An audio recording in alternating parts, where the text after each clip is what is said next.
नमस्कार दोस्तों, मैं हूं राम नरेश और आप देख रहे हैं बुंदेलखंडी न्यूज। दोस्तों, मध्य प्रदेश में चुनाव होने वाले और सभी पार्टियों ने अपना अपना जनसंपर्क तेज कर दिया है। आजकल गांवों में नेताओं की गाड़ियां धूल उड़ाते हुए देखी जा सकती हैं। मध्य प्रदेश की एक चर्चाओं में रहने वाली विधानसभा है पृथ्वीपुर। यहाँ चुनावी माहौल बहुत तेज है और अभी चुनाव की तारीखों की घोषणा भी नहीं हुई है।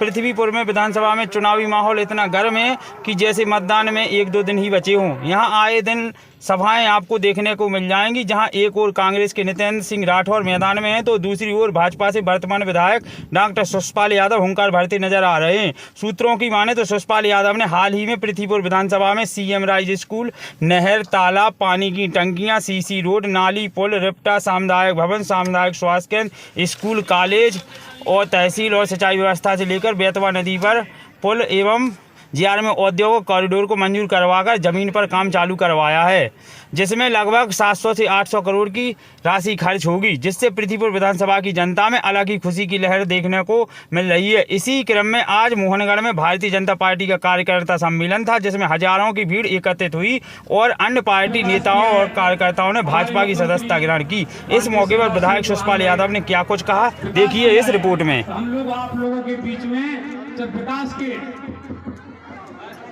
के रूप में आपसे वोट मांगने के लिए आ रहे हैं। आप सभी लोगों से मेरा आग्रह है कि हमारी पार्टी विकास करती है, सबका विकास, सबका विश्वास और सबका साथ। ये राजशाही व्यवस्था को कब तक आप ढोते रहोगे? इस वंशवादी परंपरा को कब तक आप ढोते रहोगे?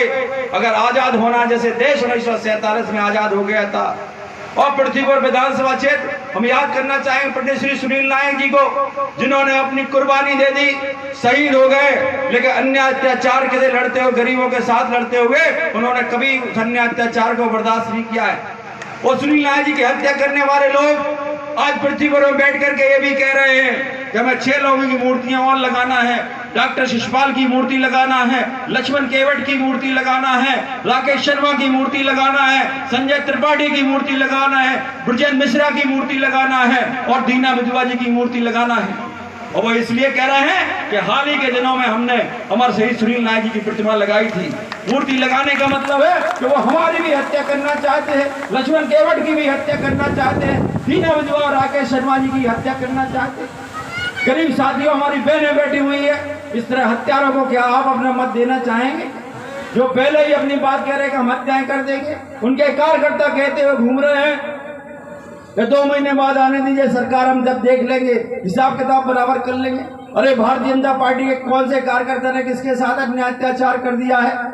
भारतीय जनता पार्टी कौन से कार्यकर्ता ने किसका घर लूट लिया है, किसकी इज्जत लूट ली है? अगर ये लूटने की संस्कृति रही है तो कांग्रेस के नेताओं में रही है, कांग्रेस के कार्यकर्ताओं में रही है, और इसीलिए तो उनकी लूटने की संस्कृति को, अन्य अत्याचार की संस्कृति को हमारे पृथ्वीपुर विधानसभा की क्षेत्र की जनता ने जड़ से नकार दिया है।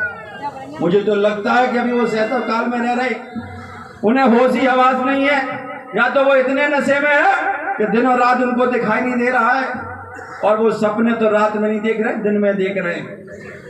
अगर दिन में सपने देख रहे हैं तो वो सपने देखना छोड़ दे। ये पृथ्वीपुर विधानसभा क्षेत्र की गरीब जनता है, ये अन्य अत्याचार को बर्दाश्त नहीं करेगी।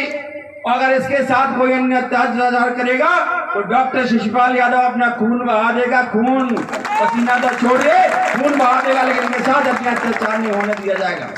हमारे किसी भी कार्यकर्ता साथी पर, हमारे किसी समर्थक पर, भारतीय जनता पार्टी के किसी साथी पर अगर उन्होंने उंगली उठाने की कोशिश की तो जेल की दीवारों के अंदर फेंक दिया जाएगा और पूरा जीवन जेल के अंदर निकल जाएगा। हम कहते हैं मुरली बजाने वाले लोग हैं, हम बंसी बजाने वाले लोग हैं, हम गोवर्धन पर्वत में विश्वास करते हैं, लेकिन जब हम भगवान श्री कृष्ण ने जैसे गोवर्धन पर्वत उठाया था और गोवर्धन पर्वत के नीचे वंशकार साथी भी खड़े थे, गौ माता भी खड़ी थी, परिहार साहब भी खड़े थे, बुंदेला जी भी खड़े थे, शर्मा जी पंडित जी भी खड़े थे, केवट जी भी खड़े थे, यादव जी भी खड़े थे, आदिवासी भाई भी खड़े थे, उसी तरह हमारा भी संकल्प है कि पृथ्वीपुर विधानसभा क्षेत्र के प्रत्येक गांव में, गली मोहल्ले में रहने वाला साथी, प्रत्येक समाज का साथी हमारा भाई है, क्योंकि हम हिंदुस्तानी हैं, हमारी रगों में हिंदुस्तान का खून बहता है और हमारे साथियों की रगों में भी वही हिंदुस्तानी खून बहता है। वो विदेशी मानसिकता के लोग जब इस क्षेत्र से 2018 में विधायक बन गए थे, अगर वो हम पर बाहरी होने का आरोप लगाते हैं जब वो चुनाव जीत करके भोपाल में कारपोरेट ऑफिस खुल जाता था, अगर बरेठी के सुरेश कीवट को कोई काम होता था तो भोपाल जाना पड़ता था, उसके गांव में जाने की। आज मोहनगढ़ में क्या कार्यक्रम था भाई? आज मोहनगढ़ में जो मध्य प्रदेश सरकार के यशस्वी मुख्यमंत्री माननीय श्री शिवराज सिंह चौहान जी ने मोहनगढ़ और मोहनगढ़ क्षेत्र के विकास के लिए जो करोड़ों रुपए की सौगातें दी हैं। मोहनगढ़ में 15 करोड़ की लागत से सामुदायिक स्वास्थ्य केंद्र, कंचनपुरा से मोहनगढ़ बस स्टैंड तक 1.5 करोड़ की लागत से रोड, और हमारे केशवगढ़, सिद्ध गणेश, खरबमौरी, याजितपुरा, बसनेरा आदि गाँव में कम से कम 10 करोड़ की लागत से नल जल योजना की सौगातें दी हैं।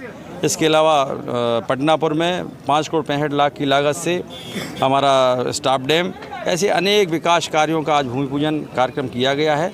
डिग्री कॉलेज मोहनगढ़ का लोकार्पण कार्यक्रम किया गया है। इसलिए जनसमूह उमड़ा हुआ था कि मध्य प्रदेश सरकार के यशस्वी मुख्यमंत्री माननीय श्री शिवराज सिंह चौहान जी ने क्षेत्र की जनता को ध्यान में रखते हुए, जनता के कल्याण को ध्यान में रखते हुए जो सौगातें की हैं, ये आभार ज्ञापित करने के लिए माननीय मुख्यमंत्री के प्रति आभार ज्ञापन करने के लिए उपस्थित हुए थे, और मैं क्षेत्र की जनता का भी स्वयं आभार ज्ञापित करता हूँ। आज देखा हमने कि 20-30 अन्य कांग्रेस के और अदर पार्टियों के कार्यकर्ता आप भारतीय जनता पार्टी की सदस्यता ली है, जबकि और अन्य विधानसभाओं में देखने को ये मिल रहा है कि आदमी भारतीय जनता पार्टी छोड़कर कांग्रेस में जा रहे हैं। क्या कारण है? आपने 20-30 में एक शून्य और बढ़ा दीजिए, 200-300 की बात करिए। लिस्ट आपने कम सुनी होगी और सुन लीजिएगा। 200-300 लोगों ने कांग्रेस छोड़ करके भारतीय जनता पार्टी की सदस्यता ली है, और भारतीय जनता पार्टी की रीति नीति ऐसी है, गरीबों के कल्याण की योजनाएं ऐसी हैं। भारतीय जनता पार्टी के यशस्वी मुख्यमंत्री शिवराज सिंह चौहान जी का व्यक्तित्व ऐसा है कि उससे प्रभावित होकर के अनेक 200-300 कांग्रेस कार्यकर्ताओं ने आज कांग्रेस और समाजवादी पार्टी छोड़कर भारतीय जनता पार्टी की सदस्यता ली। एक बात और चल रही भाई साहब ने आर्टिकल 4 की, क्या कैसी चल रही? अब वो तो जनता सब जानती है, नेताओं कहने के लिए तो किसी से कुछ कह नहीं सकते ना। जनता से पूछिए जनता क्या कहती है। सामने दिखाई दे रहा है कि हॉस्पिटल बन रहा है, रोड बन रहा है, स्टाफ डैम बन रहा है, पुल बन रहा है। नारियल फूट रहे तो कांग्रेस वाले कह रहे हैं, उन्होंने कुछ किया नहीं तो कुछ कहने के लिए बहाना चाहिए। बहुत बहुत धन्यवाद।